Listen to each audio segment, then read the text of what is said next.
2 days ahead of Remembrance Day, thousands rallied in Nova Scotia to protest Ottawa's decision to close a regional Veterans Affairs office. It's one of 9 to be shut across the country. But as Norma Jean McPhee tells us, veterans and their families in Sydney say they're not giving up the fight. Veterans themselves led the march, cheered on by supporters. The passionate crowd covered about 6 blocks of Sydney's downtown. More than 3,000 people had a clear message. Our veterans fought for us. Now it's our turn.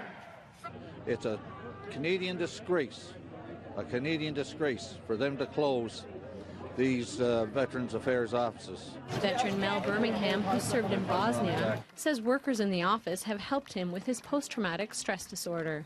They're all excellent workers, and they have the veteran foremost.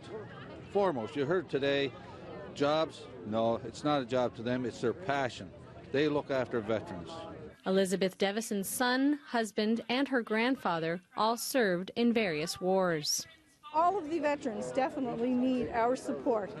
They deserve every bit that we can do for them. They did so much for us.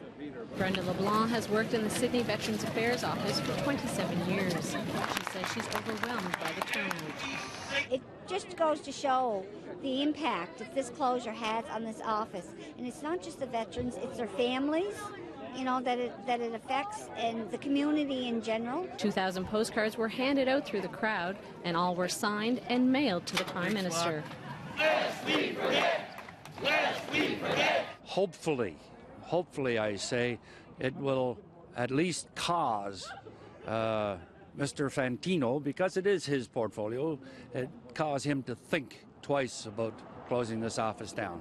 The Sydney office is set to close by February 28th. Organizers say as that date approaches, they'll continue to speak out loudly, hoping their message is heard in Ottawa. Norma Jean McPhee, CBC News, Sydney. And a spokesperson for Veterans Affairs told CBC that service standards will not change. She said veterans across Canada can continue to rely on home visits from nurses and case managers for those who require them.